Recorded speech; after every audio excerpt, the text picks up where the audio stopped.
Guys আজকে যে বিষয়টি নিয়ে আলোচনা করবো 1971 সালের সময় ভারত যে আমাদের প্রতিবেশী রাষ্ট্র তারা যে আমাদের হেল্প করছে এই বিষয়টা নিয়ে করব।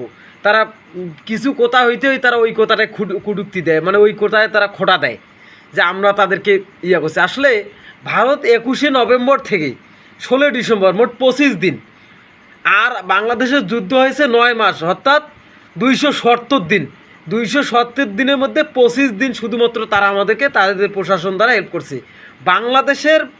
বাংলাদেশের তাজা যুবক, তাজা প্রাণ, শুধুমাত্র পূর্ব পাকিস্তানে যারা চাকরিজীবী ছিল 3% চাকরিজীবী ছিল সৈনিক পদে। এই 3% সহ বাংলাদেশের যে জনগণ, এই জনগণে লাঠি দিয়ে এই দেশ স্বাধীন করছে। কিন্তু এই তাদের এখানে ভূমিকা শেষ পর্যন্ত, যেমন একটা আপনারা যদি একটা দলিল থাকে, এই দলিলে কিন্তু সাক্ষী লাগে, এই আত্মসমর্পণের দলিলে তারা শুধু স্বাক্ষর করছে। আর তারা আজকে দাবি করে যে বাংলাদেশ নামক রাষ্ট্রটা নাকি তারাই জন্ম দিছে। তাইলে আমরা কি করলাম? আমাদের দেশটা আমরা যে দীর্ঘ 9 মাস যুদ্ধ করলাম, তারা তো সর্বশেষে আমাদের একটু হেল্প করছে। তার বিনিময়ে তো তারা আমাদের দেশের কিছু অংশ নিছে। আসাম, ত্রিপুরা এগুলো তো আমাদের জায়গা। আর তারা হিন্দুত্ববাদ, তারা জাতি, আমাদের মুসলিম জাতির উপর নির্যাতন নিপীড়ন করবে, আমরা তা সহ্য করব।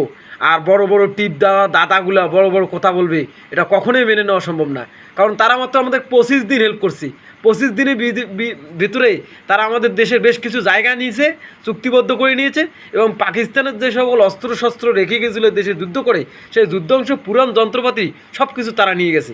তারা স্বার্থের জন্য আমাদের সাথে করছে।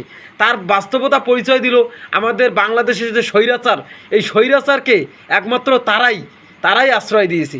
স্বৈরাচার, আপনারা মনে করেন একটা কোনো অপরাধীকে যে জায়গা দিবে, যে অপরাধ করার সমতুল্য বলে গণ্য হবে।